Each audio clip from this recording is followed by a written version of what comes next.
Roughly 805,000 Americans will have a heart attack this year, and in about 64% of those cases, the body sent clear warning signs in the 30 days before. Signs the person felt, noticed, even mentioned to their spouse, and dismissed as just getting older.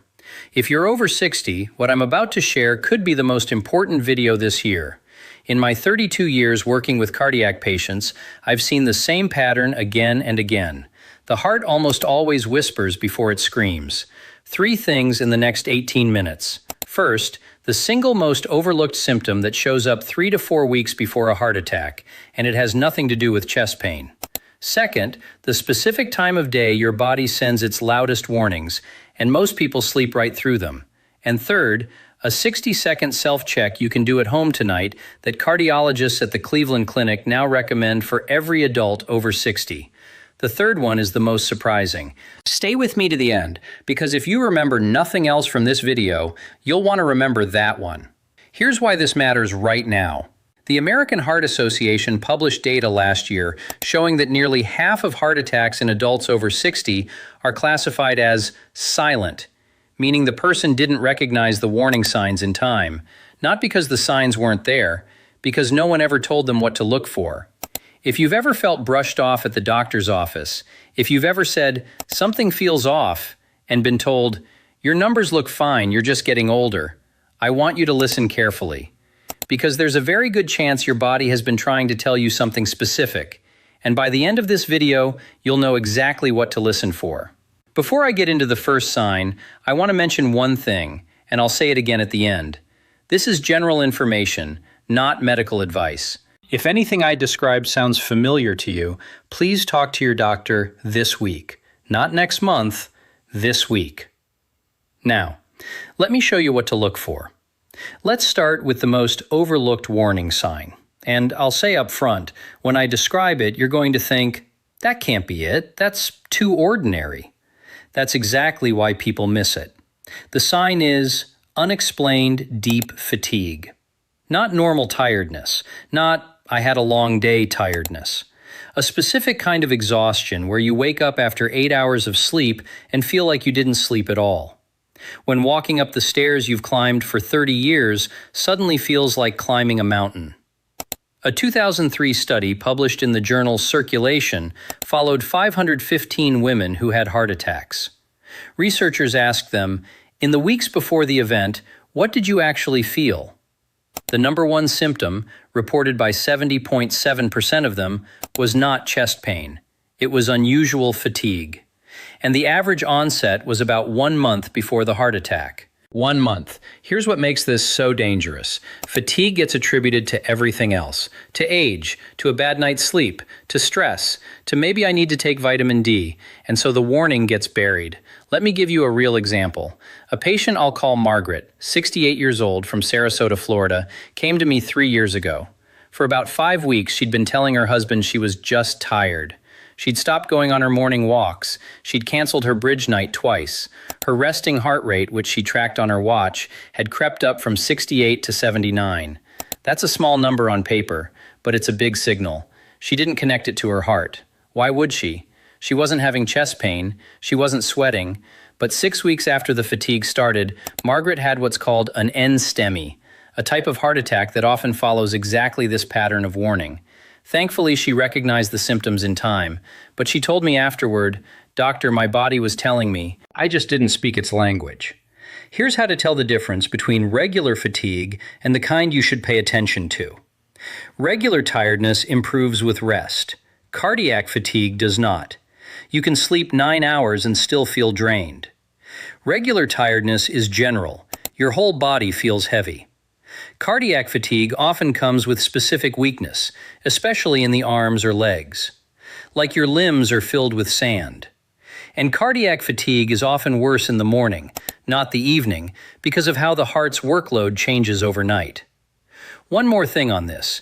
If you wear any kind of fitness tracker, an Apple Watch, a Fitbit, a Garmin, watch your resting heart rate. A consistent climb of 5 to 10 beats above your normal baseline over 2 to 4 weeks is something the American College of Cardiology now considers worth investigating. Not panic-worthy, worth investigating. If you're feeling that kind of fatigue right now, write that down. Or pause this video and think about whether you felt this in the last month. Because this single sign, by itself, has been shown in multiple studies to predict cardiac events 3 to 4 weeks in advance. Now that you understand the first sign, the one almost everyone misses, the next question is, when is your heart most vulnerable, and what specific signal does it send at that exact time? Because there's a window every single night when the heart shows its hand, and most people sleep right through it. The window I'm talking about is between 1 a.m. and 4 a.m. This is when most heart attacks happen, and more importantly, it's when the heart sends its loudest warnings in the 30 days before the event. A study published in the Journal of the American College of Cardiology found that nearly 40% of heart attacks occur between midnight and 6 a.m. Why? Because at night, your blood pressure is supposed to dip by about 10 to 20%. That dip is called nocturnal dipping, and a healthy heart needs it. It's the heart's recovery window. Here's the warning sign. In the weeks before a heart attack, that nighttime dip often disappears. Blood pressure stays high overnight, the heart never gets to rest, and the body knows it, even if the brain doesn't. So what does that feel like for you, the person living in the body? 3 specific things. And I want you to listen carefully because these are easy to dismiss. First, waking up suddenly between 2 a.m. and 4 a.m., especially with your heart pounding for no reason. Not from a bad dream, not from needing the bathroom, just awake, heart racing, maybe a little sweaty. You lie there, eventually fall back asleep, and forget about it by morning. If that's happened to you more than a few times in the last month, that is a signal worth investigating. Second, a kind of pressure in the chest or upper back that wakes you up. Not crushing pain, just pressure, like someone is sitting lightly on your chest, or a band tightening around your upper back, between the shoulder blades. Women especially report the back pressure version. Men more often report it in the chest. Either way, it usually resolves within 10 or 15 minutes, which is part of why people dismiss it. Third, and this one really surprises people, a sudden, brief need to urinate at night, especially if it's new or worsening. The reason is biological. When your heart isn't pumping efficiently, fluid pools in your legs during the day. When you lie down, that fluid returns to circulation, your kidneys process it, and you wake up needing to go. If you've gone from sleeping through the night to getting up 2 or 3 times in the last few weeks, and you haven't changed your evening drinking habits, that's a sign worth mentioning to your doctor. Now, if you're still watching, this next part is the most important. Most people drop off here. But if you stay with me for the next 5 minutes, I'm going to show you the single self-check that cardiologists at the Cleveland Clinic now recommend for every adult over 60. It takes 60 seconds, you can do it tonight, and it can give you weeks, sometimes months, of advance warning. Before I get there, one more piece on the nighttime signals.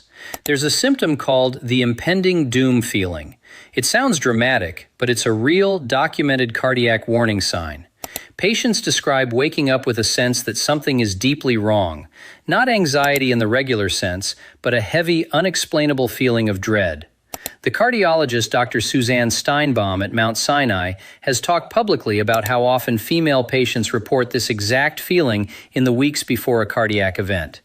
If you felt that, don't minimize it. Your nervous system can detect things your conscious mind cannot. So that's the second piece. The night is when your heart talks loudest. The fatigue is the daytime whisper, the 2 a.m. heart pounding, the chest pressure, the new bathroom trips, the heavy dread. Those are the night signals. Pay attention to them. Write them down. Now, let me show you the third thing, the single most important self-check from this entire video. This is the one I want you to remember. If you forget every fact, every study, every name I've mentioned, remember this. It's called the 2-flight test, and it comes from research published by the European Society of Cardiology in 2020. The lead investigator, Dr. Jesus Patero, studied over 12,000 patients and found that the ability to climb 2 flights of stairs, about 60 steps, in under 1 minute without stopping was strongly correlated with good cardiac function. People who couldn't do it had nearly 3 times the risk of dying from a cardiovascular event in the following years. Here's how you do the test safely. And please, if you have known heart disease, severe arthritis, or balance issues, do not do this without talking to your doctor first. You find a staircase with 2 full flights, about 60 steps total. You stand at the bottom. You start a timer on your phone. You climb at a brisk pace, the pace you would use if you were hurrying because you forgot something upstairs. You don't run. You don't sprint. Brisk, steady. You don't stop. At the top, you stop the timer. And then you pay close attention to 4 things for the next 2 minutes. 1. How long did it take? Under 1 minute is a strong sign of good cardiac fitness. Between 1 and 1.5 minutes is in the normal range for most adults over 60. Over 1.5 minutes consistently, even with effort, is worth mentioning to your doctor. 2. How out of breath are you at the top? You should be breathing harder, yes, but you should be able to speak a full sentence within 30 seconds of stopping. If you can't speak a sentence for a full minute or more, that's worth investigating. 3. Does your chest, jaw, or left arm feel anything unusual? Tightness, pressure, an ache, a heaviness?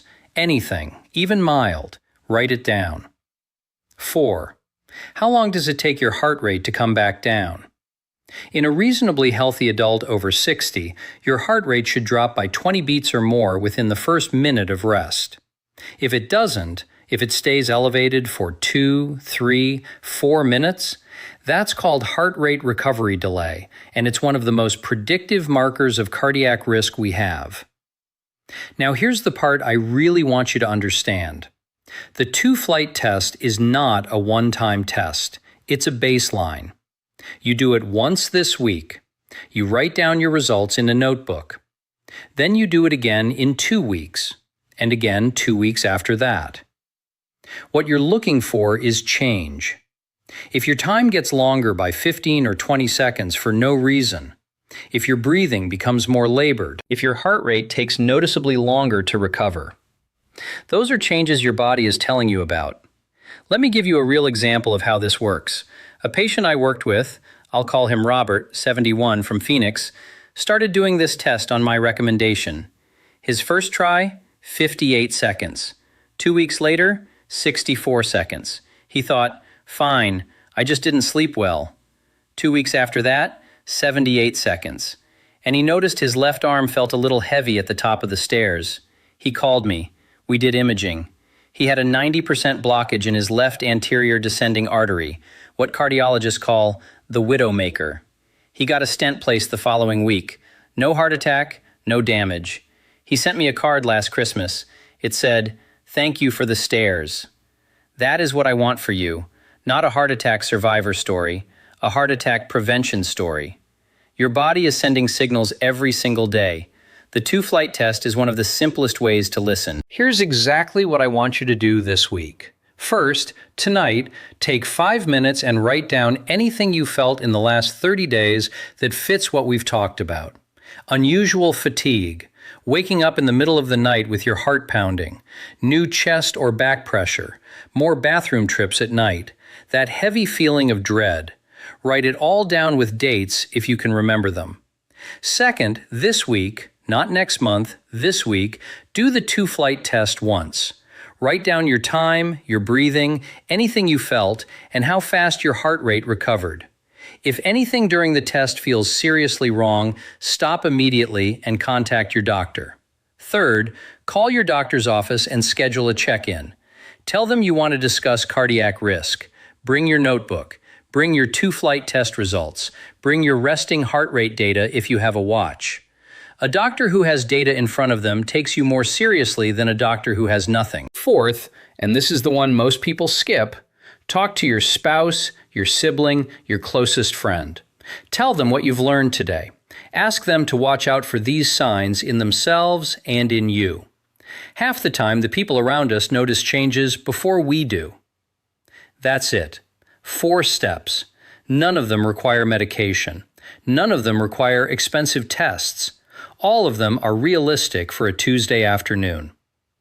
Your heart has been working for you for 60 years or more, quietly, reliably, without asking for much. The least we can do is learn its language. The signs are there. Now you know what to listen for. If this was helpful, you'll want to see next week's video. I'm walking through the 5 everyday foods that have been clinically shown to support healthy arteries in adults over 60. And one of them is sitting in your kitchen cabinet right now, doing more for your heart than you realize. Take care of your heart this week. It's been taking care of you for a long time.